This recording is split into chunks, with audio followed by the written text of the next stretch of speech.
Welcome to our second installment of our commentary. Social commentary and conversations that we're having, just on general social topics around sexuality, sex, gender, things like that. Right. Today we're going to be talking about SESTA, which is Stop Enabling Sex Trafficking Act. yes. It is in combination with the FOSTA, which was fighting online sex trafficking, which was the House bill, but the SESTA is the Senate bill that actually passed and was signed into law. Right. By President Trump.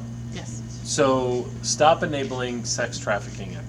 What is that? What is, like, kind of lay it out just in an elevator pitch it for me. Elevator pitch. Okay, so there's a law in the books that was passed actually by that was proposed by Senator Ron Wyden from Oregon back in like 1997 or 98. And it's called the Communications and Decency Act, Code 230. And what was written into the legislation at that point was that third-party website owners could not be penalized for the speech that their users posted. Okay, so if you posted hate speech or if you posted pornography or what have you, if you were the website owner and someone else was posting that, CDA 230 protected you from prosecution. So you couldn't be punished for someone else's speech. Right. Okay. So then we move along, and SESTA, what SESTA has done is excluded. Well, it's poked holes into Right, CDA it's 230. Right. It's excluded sex trafficking ads or sites that have potential sex trafficking, or in the case of Backpage, where there's actually documented sex trafficking instances. Right. Now, I think we should actually distinguish between trafficking and prostitution. Okay, so what's the difference? Okay. So trafficking often means something along the line of someone is enslaved by another to perform sex acts for compensation of some kind, and that person that's trafficking them is the recipient of those funds. Okay, so it's almost like modern slavery. So if you were like imprisoned and then made to do labor to which someone else benefits from. Right. Well, okay, so now we're getting into a conversation about modern day economics. Well, I'm just thinking, like, doesn't our prison system have work camps and things like that? Yeah. Yeah. I think that's framed a little differently. Is it? Yeah. Is it? Yeah, yeah. But physical labor with your body. Right.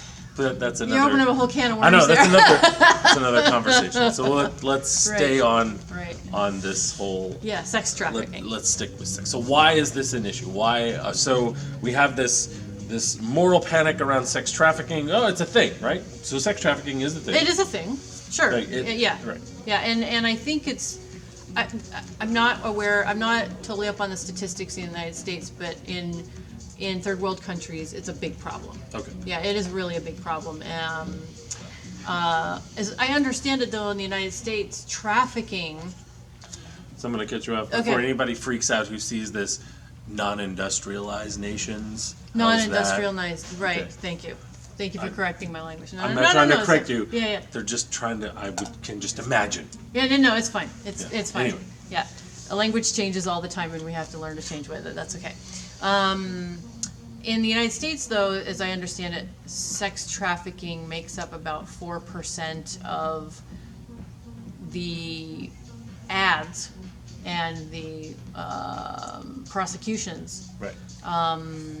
Here in the States. And that's what you're seeing. Essentially, it's just this complete disregard of the research that's out there. We're not saying that sex trafficking doesn't happen and it's not an issue. It absolutely is an issue, and it absolutely there are real happens. victims. And there are absolutely real victims. Yeah, the problem is it's not to the statistical amount to which the data that they use actually suggests. Right. It's much lower. It's much more infrequent than what's understood in the mainstream narrative. Right, and this is just an example of how a lot of politics and a lot of what I like to call moral entrepreneurs Tell me about moral entrepreneurs. Yeah, so more entrepreneurs. Hold on, let me finish that. So, Okay. so it's how they use these stats to push agendas forward, and you've seen this just recently. Not to date this thing, but there was an article out about how President Trump and his cabinet are just going. There was a memo released how they're just going to kind of ignore climate change research. Oh. They're just going to ignore the research. Oh. And this is another example. The SESTA situation, the sex trafficking situation, is just another example of ignored research. Oh. So it's out there. Yeah. Those studies are out there that show that this is not statistically And happening. they've at the been same rate. reproduced and Yes, okay. and it's just flat out ignored by politicians, by these what I call moral entrepreneurs. And moral entrepreneurs are these people who have an agenda about sex, but it's usually a conservative agenda that they try to control other people's sexuality and other people's sexual behavior through things like politics, through things like attempting to change moral codes, attempting to impact society into a point of kind of complacency or like I said, control of sexuality. You saw this early in sexology. Sexologists got the bad rap, in the pre-Kinsey, essentially, Yeah. where they would put out this information and it was just morality disguised as science. Don't have vaginal oral sex because it can impact birth rates Right. or fertility.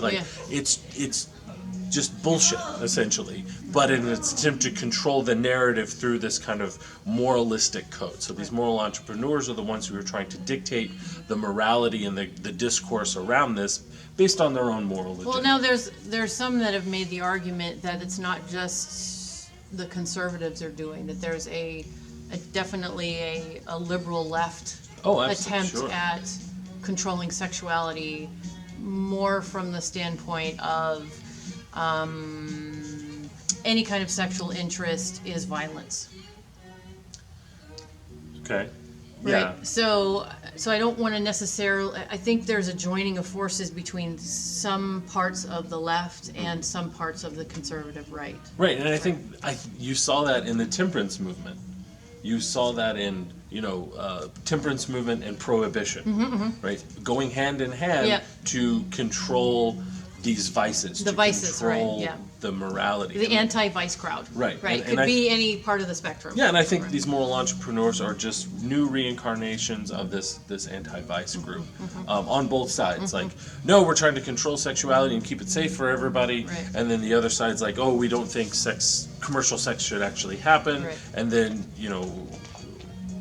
not to point fingers at whatever type of feminism it is, whether it be radical or something like that, but you do have that kind of sprinkling of the temperance movement within the feminist movement, an attempt to control men's sexuality by controlling women's sexuality, right? If there's no prostitutes out there, there's no sex workers out there, then men obviously aren't going to go to them. Oh, okay. So Well, I think there's another twist or another aspect of that, which is women have fallen prey to the patriarchal idea that sexual freedom is good for women. Right? So you're just actually, you've internalized the patriarchy and you're giving it away, right. And you're not holding on to it as a valuable thing for your later life or your marriage or whatever. Right. So there's all kinds of shades, of this moral entrepreneurial Yeah, thing. definitely. Yeah. And I think SESTA is the political form of this, an attempt to control this behavior. Right. So let's talk about some of the effects that it's had since it was passed, which I think is now a couple of months old. Actually, you know what? We could actually start with what happened before it was signed.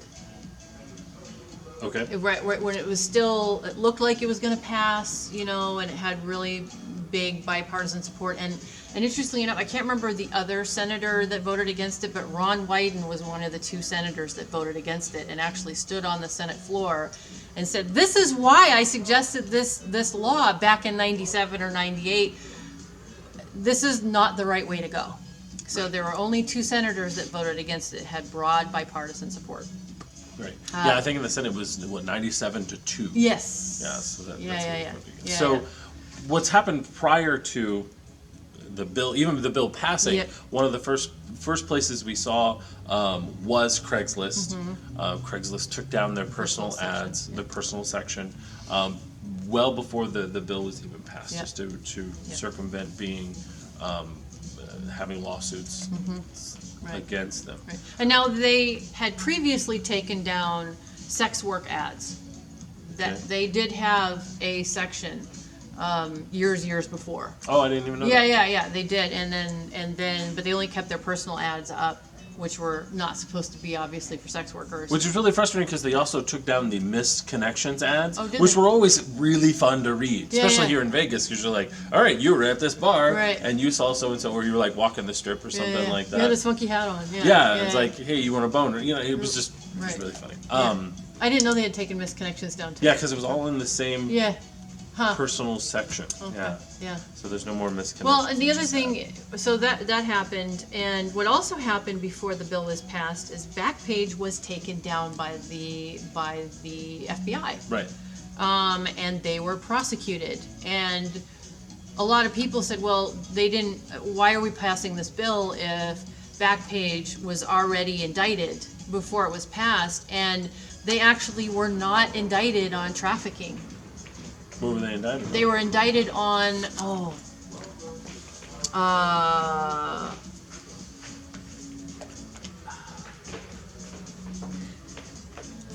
not facilitating. I'm trying to remember. Huh? Yeah. You keep talking. I'm gonna look it up. Okay. Hang on. Keep going. So while she's looking that up, one of the other places that was also impacted, one of the other places that was also impacted right afterwards was a website called Pounced. Pounced was, I think it was like pounced.org. Pounced was a furry dating website. Conspiracy to facilitate.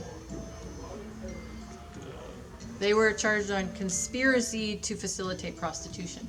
They were not indicted on trafficking at all. Conspiracy to Facilitate prostitution. So does that mean like a bachelor party that talks over Facebook about possibly getting a prostitute on their way to Vegas? Is that conspiracy? Yeah, and that's what a lot of people are arguing, is that it's how do you define these things Yeah. and actually charge people with them? Yeah. Yeah. So Anyway. Backpage, Backpage, Craigslist, yes. and I mentioned Pounce because Pounce has a third party, or is a website that allows Web third portal. party people to post things, Right. post ads, post things like that about. And because a lot of people wear masks, they weren't able to see faces. So there was a lot of issue around the anonymity of the people and whether or not this person was trafficked or not. Right. And early parts of Pounce were more of a hookup kind of situation, Oh, okay. from what I was told by a colleague. Okay. So it'll be interesting to see going forward how other dating websites and dating apps are impacted by this bill.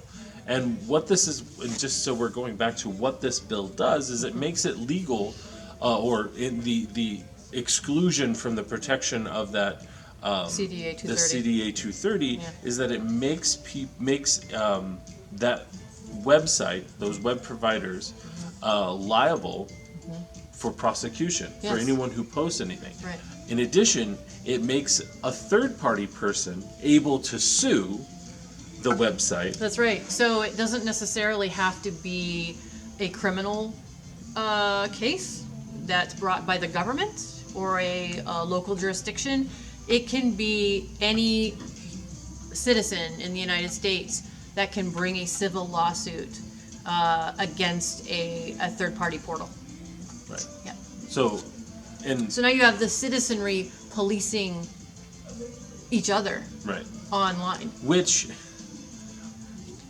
part of the critique of this whole thing is the pro-free speech Yes. side. Yeah, the First Amendment. So and from a governmental standpoint, right, of them prosecuting the website, I can see that. Yeah. But now you have the citizenry policing each other, Yes. which is not doesn't fall under that free speech framework. Right.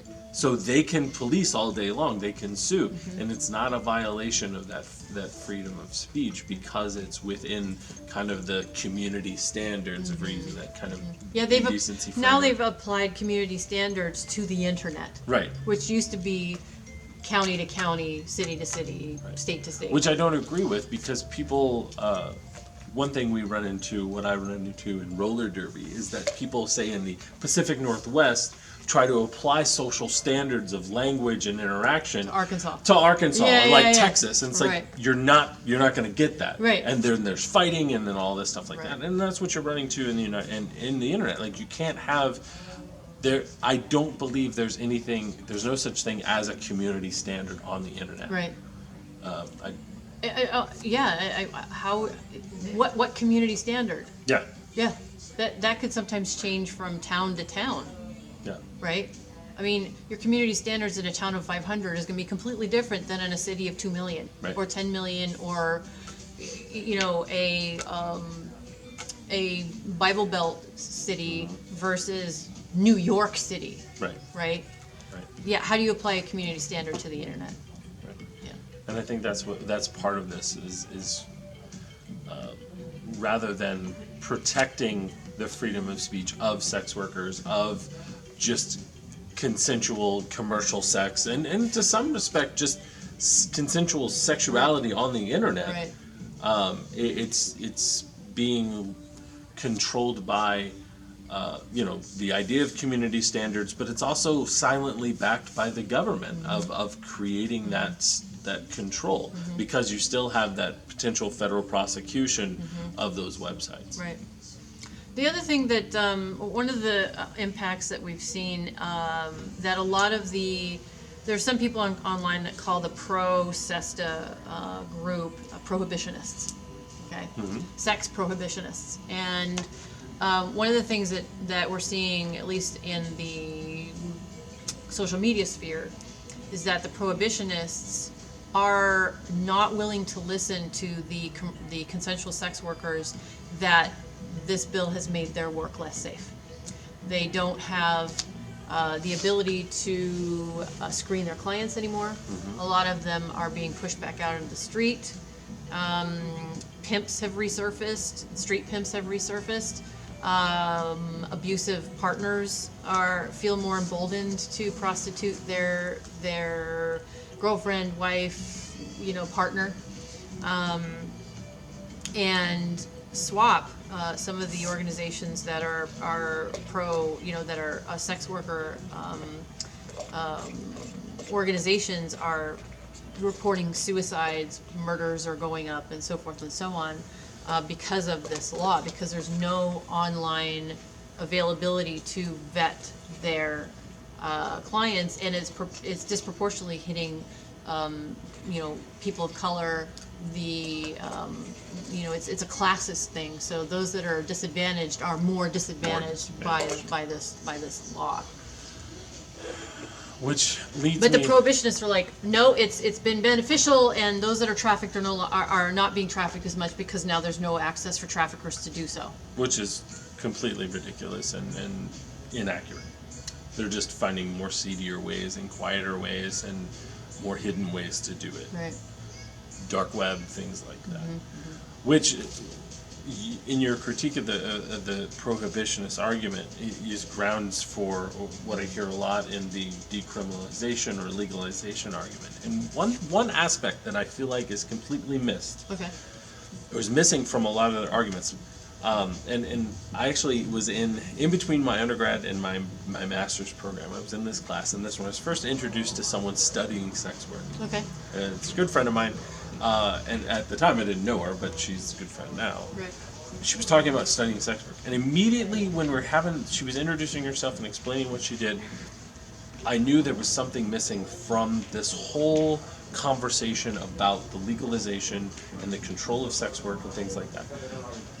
The issue, and this is going to sound terrible, is a lot of times these activists and these positions come from a humanitarian perspective. Can you elaborate? Just as you're saying, they're not, the sex workers aren't safe. Now there's more pimps. Now there's all this humanitarian approach to try to protect. And I make the argument, you can't appeal to the humanity of people who have none. Oh, that's a strong statement. It is. Yeah, yeah. What you can appeal to is the market. You want to legalize this stuff, you want to protect sex workers, get a study together, find out how much tax revenue they can accumulate from sex work. So what I'm hearing you say is technically what has now happened with legalized marijuana. Yeah. Yeah. That's you speak numbers and money to them, Right. they will listen. You try to appeal to their humanity, you're going to get a 97-2 vote every time. That is against. a really strong statement. So But I think it's true. I'm not saying that it's wrong. I'm just saying that I think some could interpret your statement as those in power are not going to give a shit about you unless they get paid.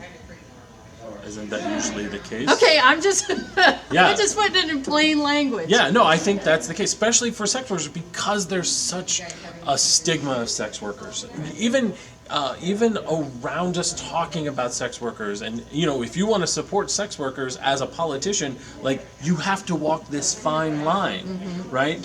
You want to say, I protect the people, I don't protect what they do. And you're trying to bifurcate the person from their job, Right. which in the United States, like, we put so much emphasis on our identity as the work we do. Right. By doing that, you're minimizing their existence. You're not seeing them as full people. You're seeing them. I see you as a woman, but not as a sex worker. It's like, well, okay, you see as a guy, but you see him as a CEO. Like, you see all of him. And I think for a sex worker, that part is being left out. And if they have to speak, in order to get that full recognition, they Right. have to speak their language. And it's going to be tough because everybody wants to charge their own amount. Everybody wants to charge their own menu.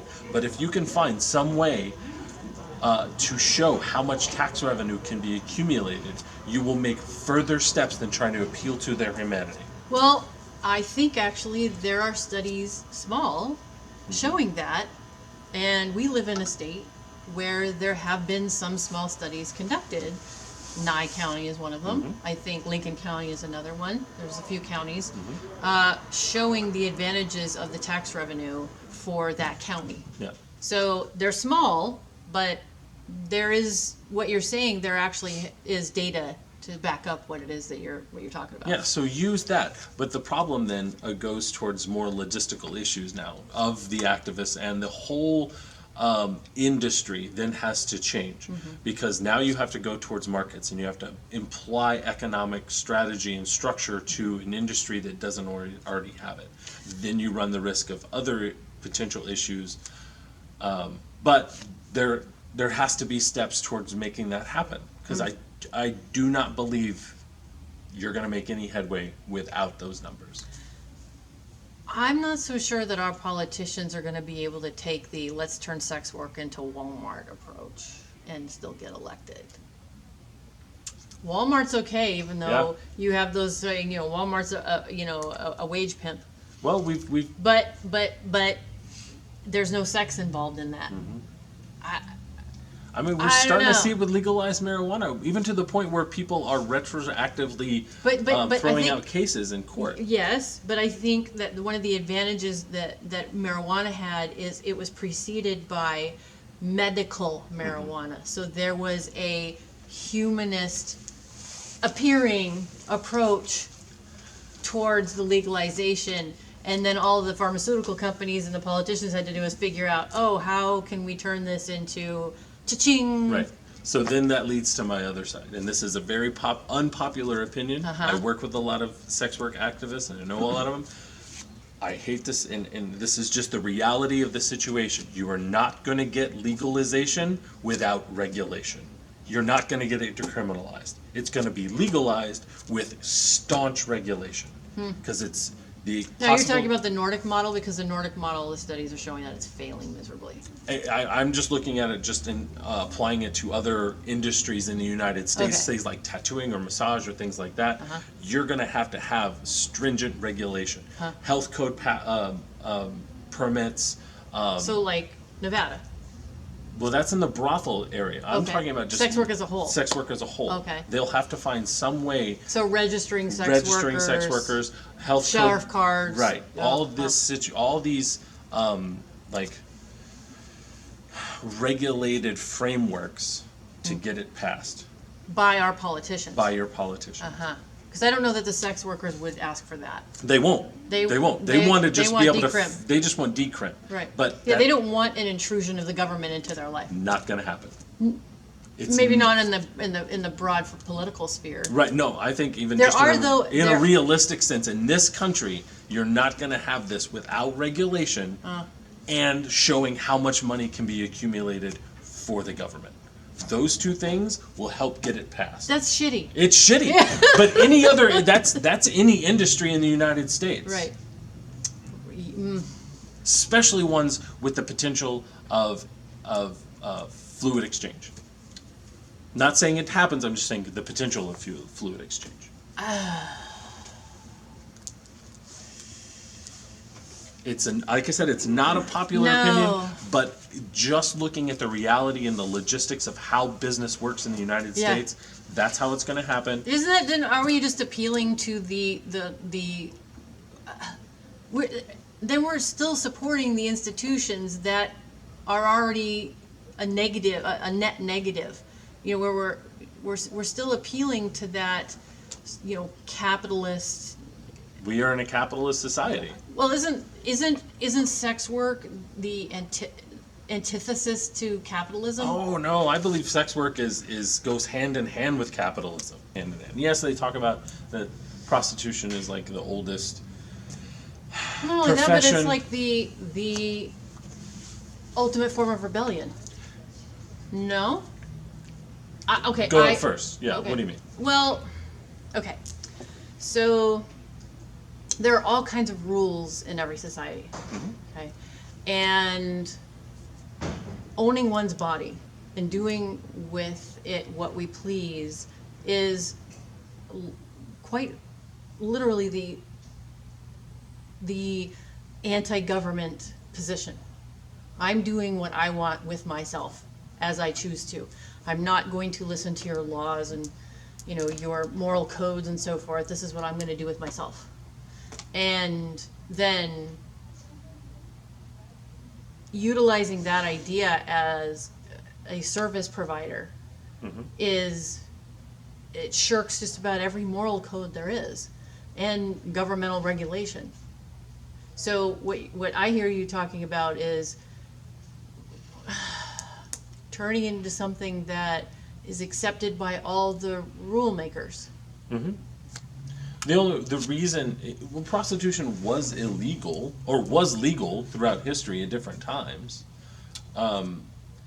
and in different frameworks. I would like say different. celebrated. Well, I mean, you have the courtesans and, Yes. and things like that in But Eastern. were there laws, or was it just something because the royal echelon of society and those in power indulged in it, so they didn't have laws against it or outlawing it? Right now we have laws outlawing it. Right. So I don't want to say that it used to be legalized. It just had no laws built around it. Yeah. Okay. Historically. Okay. Got it.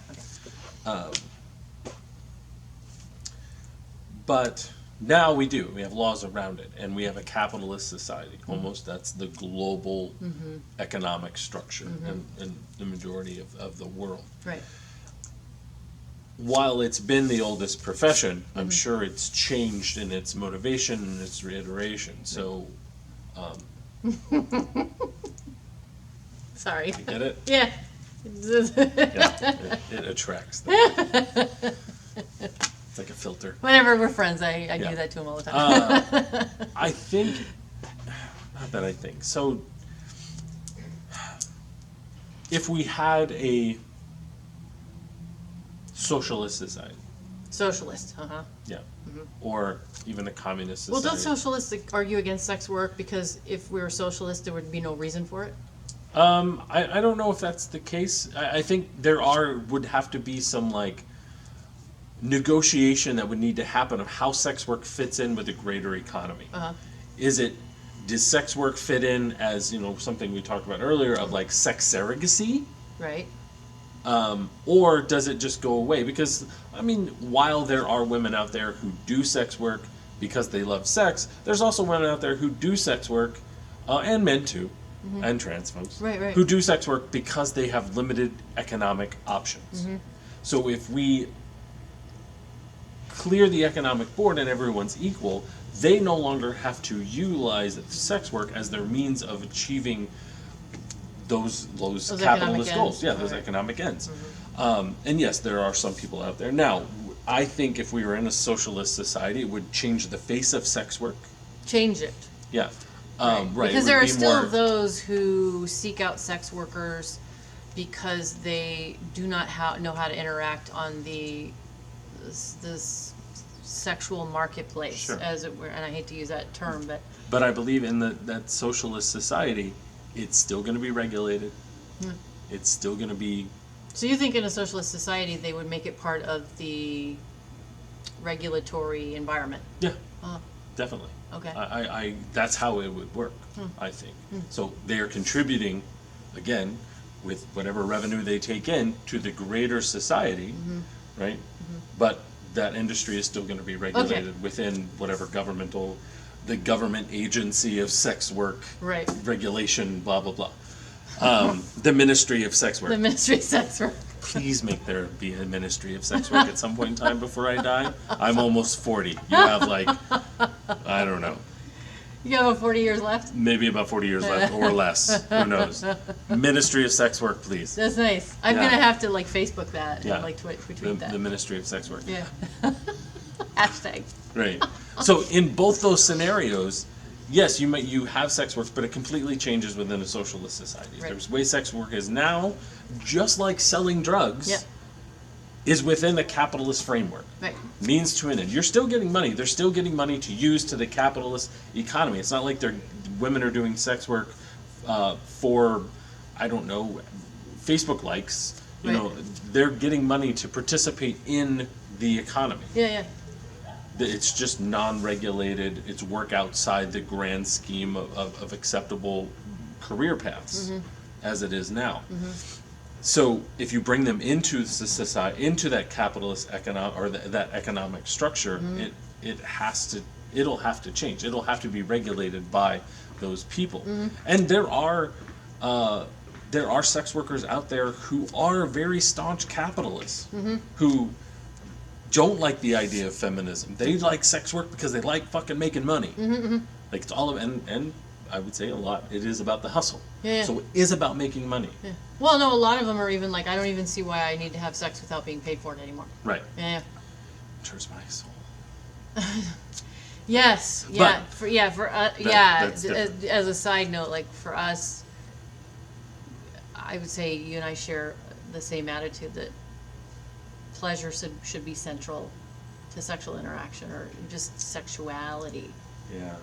Yeah, and we need to actually do an episode on pleasure. Not just on pleasure, from a biological sense, but the idea of pleasure as it pertains to sex. Yeah. Okay, anyway. Yeah.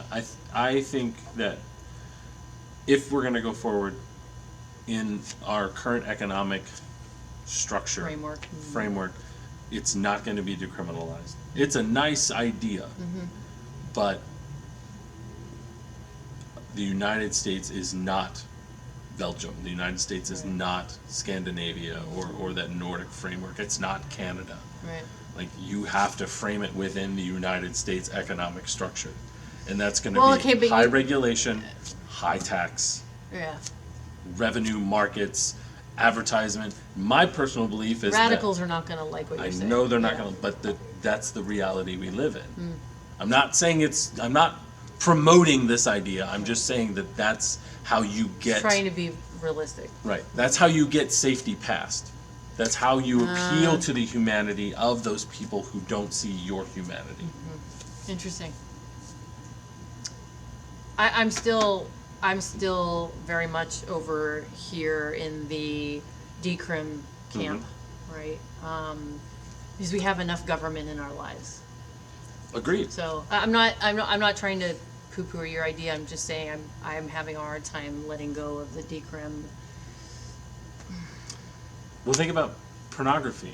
Yeah. How regulated is pornography? Well, okay, well, from a government perspective, other than 2257, 2257 is a law that, it's a record-keeping law as it pertains to adult production. And it's going through legal rigmarole the last 15 years or so. Well, the adult industry is self-regulated. It's not regulated by the government. But Other than 2257, which is a government regulation, the industry self-regulates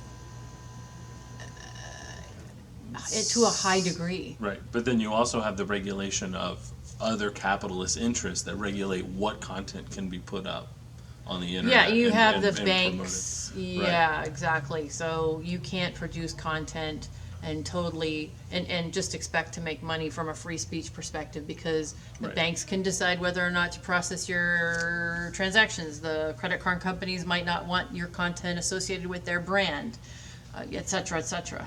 I don't know that I would call that regulation, though. It's pressure. But it's not regulation from the government, but it is regulation from those capitalist interests.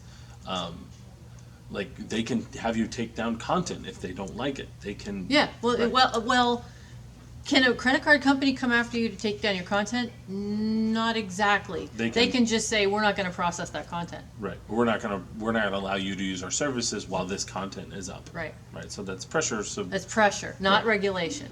There's not a regulatory body there's no Ministry of Pornography. there needs to be. A ministry of pornography. Well, I don't know the porn industry would want that. It would be Ministry of Sex Work, because pornography falls. Yeah, it would be, within- well, within yeah, sex work. So but it's- then, you've had efforts in California to regulate the porn industry, and the porn industry fought impressively against that. The porn industry does not want to be government regulated. They want to self-regulate. Right. That's one of those last bastions of, we are going to police ourselves. And I think sex workers are asking for the same thing. But I don't think they're going to get it, because in pornography, it is talent and talent. Yes, that work together. Right. In sex work, it is open to the public. And there are federal regulations, like within indecency laws, about what can be put out there. The activities like, you could shoot whatever you wanted, you just can't put everything out there. Well, Based okay, you on- can't put child pornography out Right. there. You can't put bestiality out there. You can't put anything that depicts the abuse of someone else, right? But if you want to put out, or crush videos, you can't put those out. Crush videos. Crush videos are those videos where women wear high heels and crush bugs or lobsters or anything, because you're killing a live being, right? Gotcha. But if you want to put out a sex horror combo, or from a free speech issue, you can put out almost any content. You can't get like banking for it, but a lot of that stuff is protected under the First Amendment. So you actually can put quite a bit out there. Right. Okay. But there's a limit. That's all I'm saying. Yeah, absolutely, There is a there's- little bit of Yeah. regulation. Yeah. And I think with sex, like prostitution, which is what we're talking about here, with prostitution, because it's appealing to the masses, it is a service being provided to others. Okay, now, prohibitionists again, or what you call moral entrepreneurs, I didn't make that term up. they like Julie Bindel and folks like that, who are in the anti-sex work camp, they bristle at even using the word service. You're selling a body. So they're equating sex work with trafficking, just as a matter of course, because there's no such thing as selling a service of sex. It's only you're selling your body. Therefore, you're being trafficked. Sure. Okay, just pointing out I don't know. other narratives. Right, and I don't necessarily agree with that. But I mean, still, if you want to commodify the body, then you're selling a product. Yeah. There's a product being sold, whether it's a product of service or a product of an item. But then well, in that case, if it is a body, then wouldn't that be trafficking? But if you're doing it, By can choice? you traffic yourself? Okay, that is a really good question.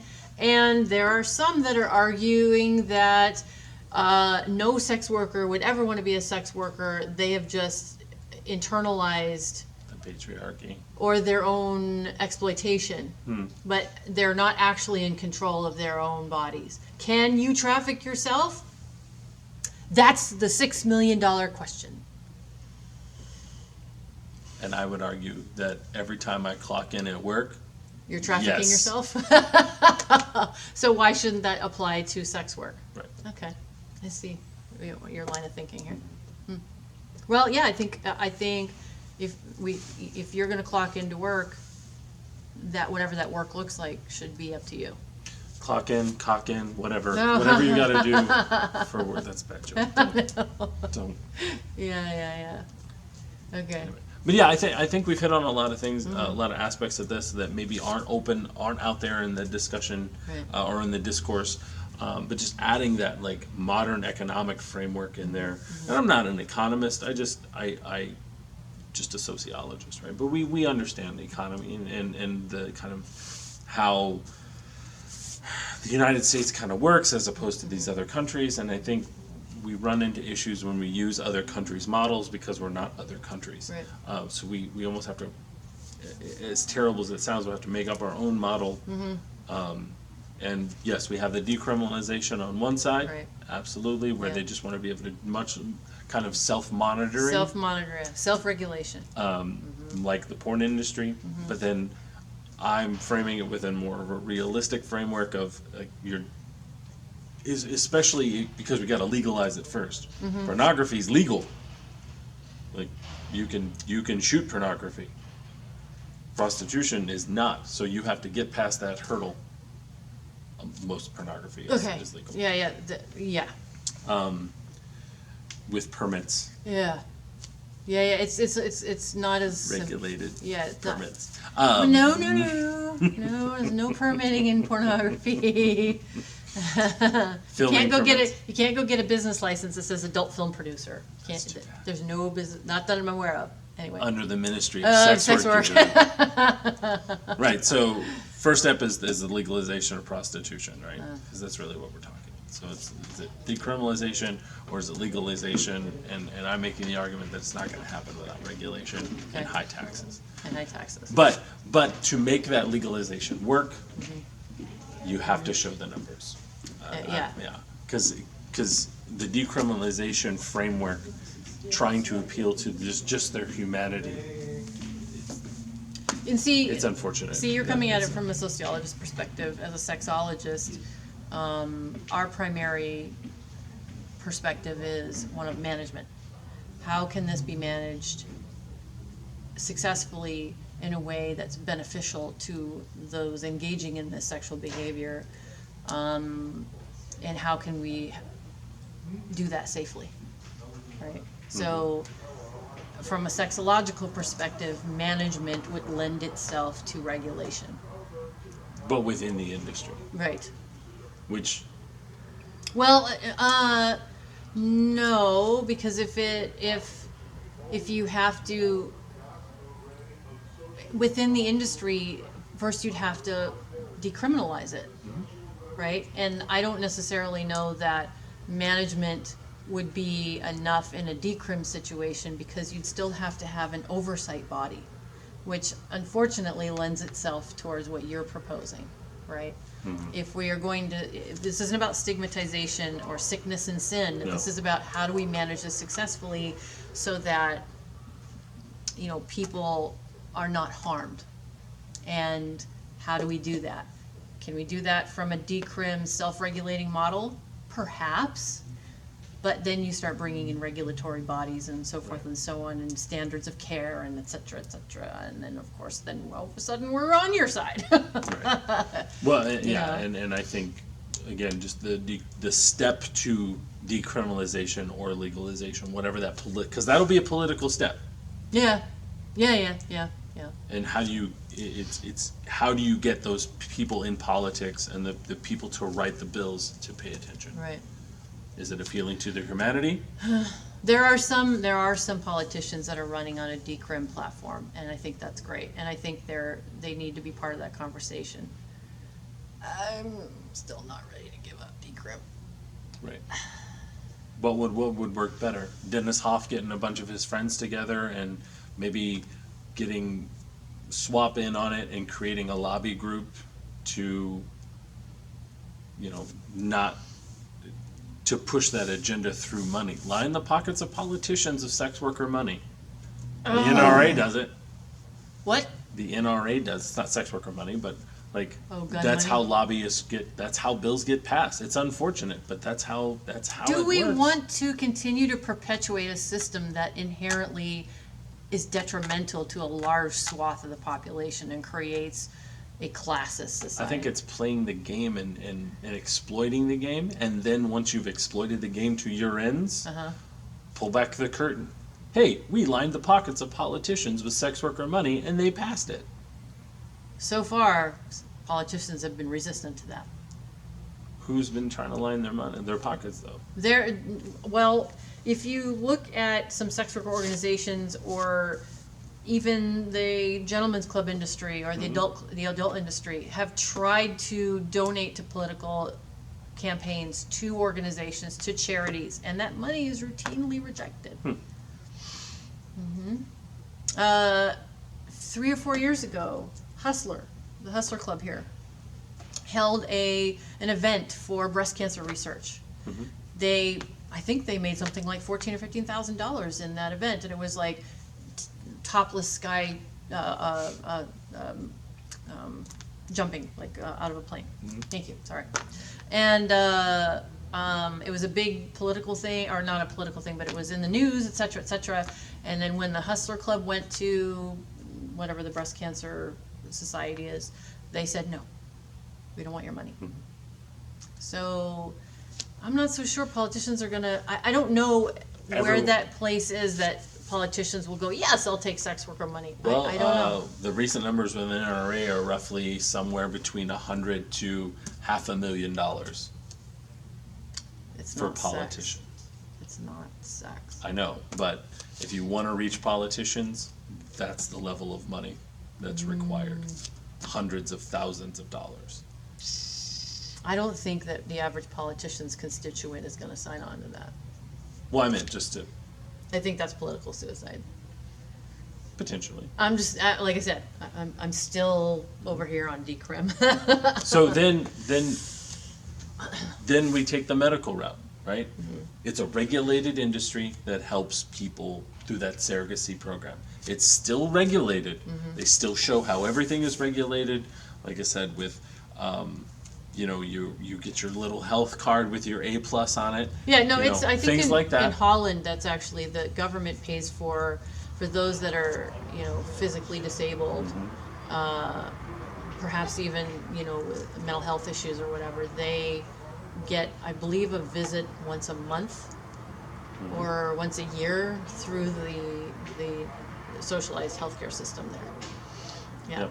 yeah. Because from their perspective, people being able to express themselves sexually in a safe environment is a service that keeps the citizenry healthy. And what happens to incels whenever we Oh my suddenly have... Jesus! I Probably in there. I don't want to sign on to the trope that if we hand maiden women to men who aren't getting laid, that all of a sudden crime will go down. I can't sign on to that trope. I just can't. Because you know what? There's a lot, don't look at them. There's a lot of men who have not had sex and they're not going out shooting hordes of people. Right. Okay. So I agree.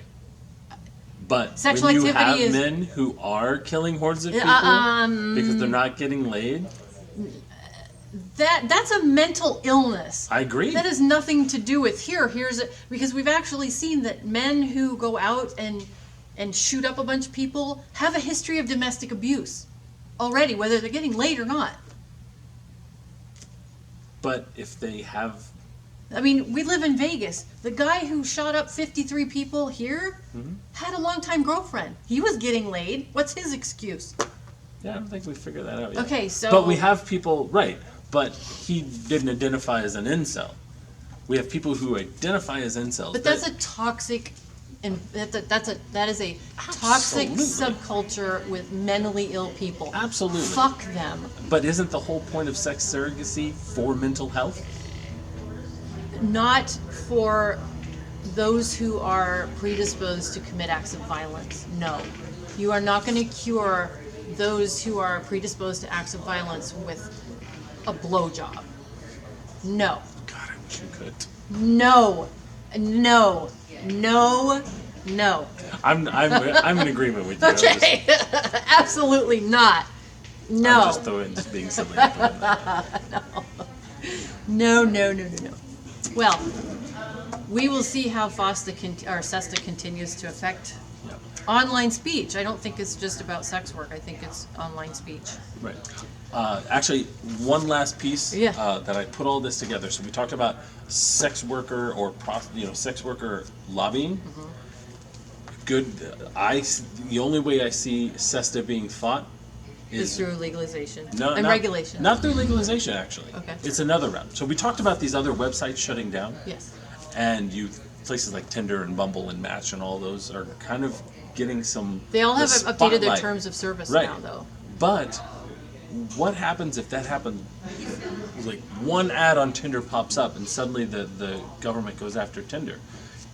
Tinder, Bumble, Match, OkCupid, Plenty of Fish, all these dating sites, right? Yep. And the prostitution industry Yep.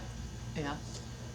and other third-party website industries all get together. That's a lot of political power. That's a lot of money. It's a lot of political influence, a lot of pressure. They would have to get together to fight this bill. Right. Not sure they will. Not sure they will. Backpage, apparently, from what I understand, had the financial means to fight politically. But it was seized, wasn't it? Their whole website. Oh yeah, no, it was all seized. All their money was taken. Yeah, absolutely. But before that happened, and quite frankly, Backpage fucked up.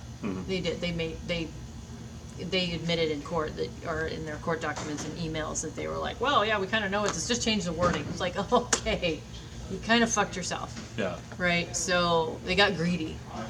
I'm not sure where that, because I don't think any of these organizations want to be seen as the pro-sex trafficking Right. companies, and that's how it would be. The argument, the narrative would be shaped. Absolutely. Yeah. Yeah, I agree. It's unfortunate. Rather than pro-free speech, it would be pro-sex trafficking. Yeah. Yeah. And that's where we are today. We're still trying to determine, we're still seeing the fallout from this bill.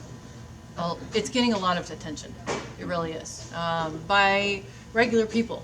Because I think Craigslist and them taking everything down, just their simple statement, made your average citizen go, wait a minute. I didn't even know that, most of the people didn't even know the bill was working its way. And this is an effort that's been ongoing for the last decade or more, right? This attempt to hold websites accountable for the content that others post. This isn't a new thing. One of the things that really is missing, and they're being shut out actively by the prohibitionists as well as those with good intentions, they're basically being told you don't have a voice. We don't want to listen to you because your thinking is already warped because you're a sex worker, right? I've seen this on social media a lot where sex workers are going to prohibitionist Twitter feeds when they're advocating on behalf of SESTA. And they're going, this is how it's impacting us. Why are you not listening? Right. Aren't you willing to hear us? And a lot of the responses are either really dismissive, like, oh, well, look at the trolls came out today. Or, we don't have to listen to you because you're trying to advocate for any illegal activity and you're not listening to us victims. Right. So they're being shut down no matter where they go. And even the organizations that represent sex workers are being accused of trolling, and they are being washed away as irrelevant.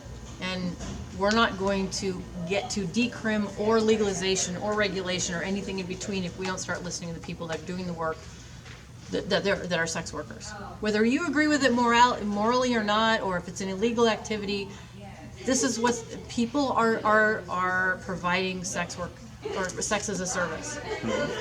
Give them a voice. Listen to them. Just if it's to put the humanity back in the conversation.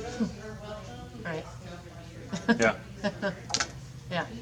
So we don't want to ignore those who are trafficked. Absolutely not.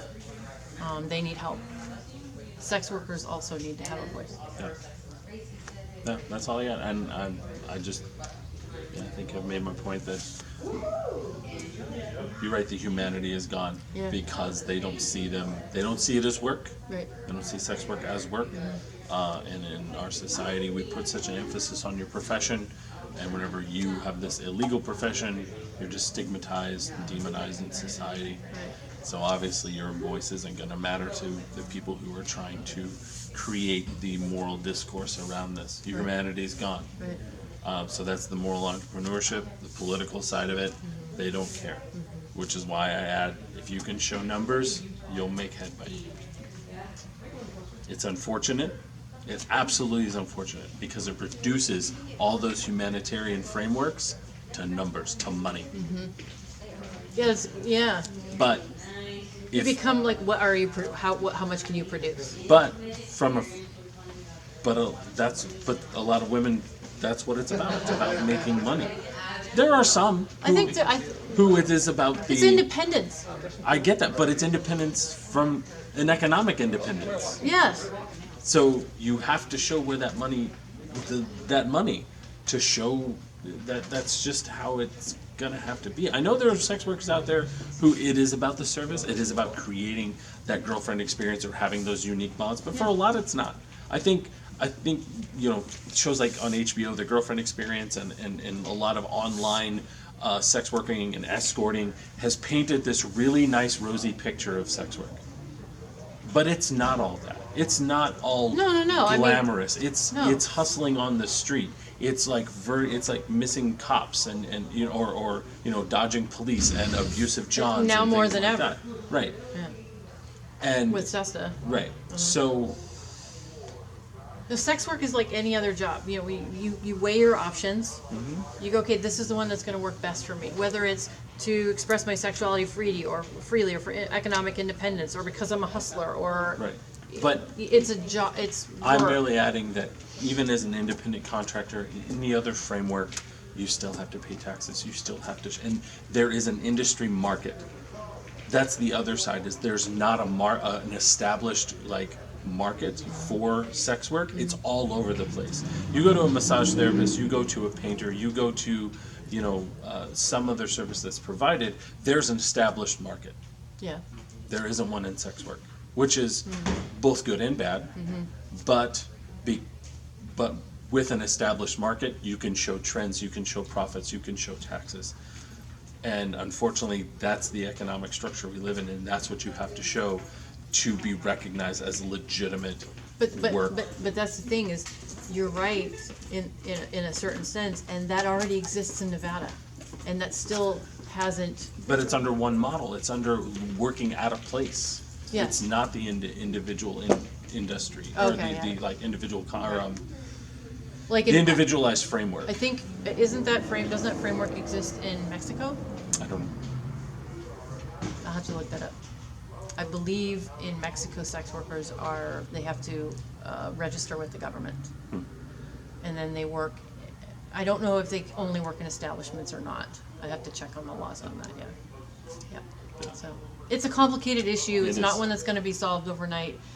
But at the very least, where we could start is by giving everyone a seat at the table, right, and not excluding some over others. And until that happens, I don't know that we're going to get anywhere. Agreed. But even if you have a seat at the table, you have to come with all the information, because unfortunately you're asking for permission. It sucks. I hate it. I hate that we have to ask for permission to do anything. Yeah. But you do. You have to ask for. So if you have all this information, you have the information that you know that they're going to want. That permission's going to go a lot smoother. I hate asking I know. daddy for permission to Yeah, do anything. yeah. It fucking sucks. Yeah, yeah. I absolutely hate it. Yeah, it's terrible. Well, here we are. Yep. Well, one of the things we like to do is have complicated conversations. And Make we had things- one today. Yeah. Yeah. Looking at different aspects, trying to critique, trying to add Yeah. add to the discourse around whatever it is we're talking Yeah, about. we're not the end all be all. We're just trying to explore these ideas in an uninhibited way. Right. So that's our commentary. Yeah. Thanks for joining us. Yeah, thank you. I'm Josh Corum. I'm Victoria Hartman. See you next time. Bye.